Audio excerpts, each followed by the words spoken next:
You're going to be hearing a lot in coming days about our person of the week, Sheryl Sandburg, the COO of Facebook. She is announcing a kind of movement to power more women to the top. And here's a stark fact.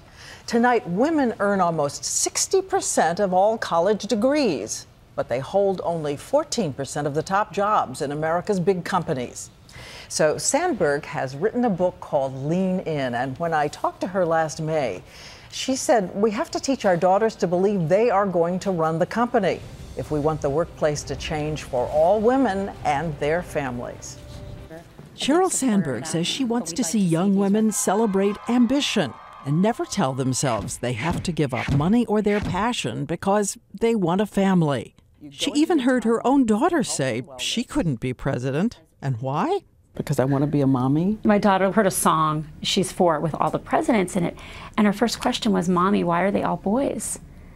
And I thought, good question. What happens is that men believe they can do both, have careers and families. Women think it's going to be pressured and have to choose. And they start leaning back and they start thinking, well, I'm not going to be able to do all this because I want to have a child one day. Do not lean back, lean in.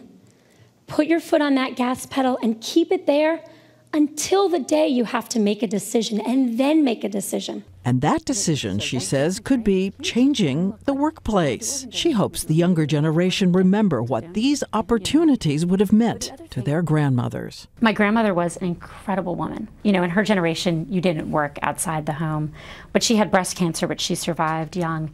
And so she started selling watches to raise money for breast cancer research out of her car.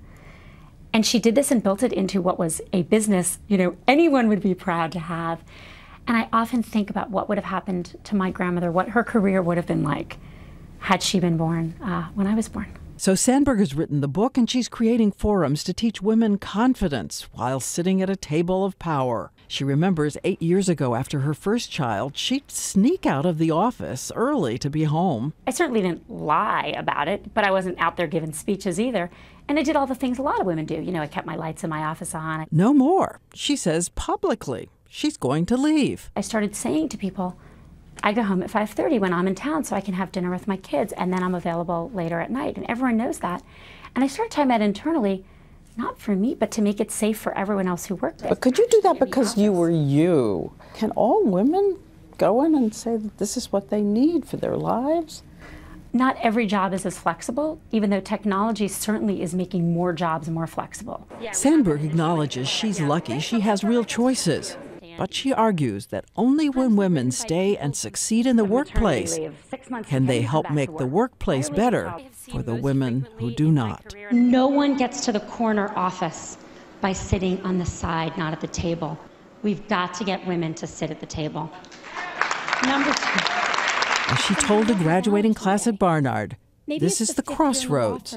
Believe you're the one who will recreate the world. I hope that you, yes you, each and every one of you have the ambition to run the world, because this world needs you to run it. Women all around the world are counting on you. I'm counting on you.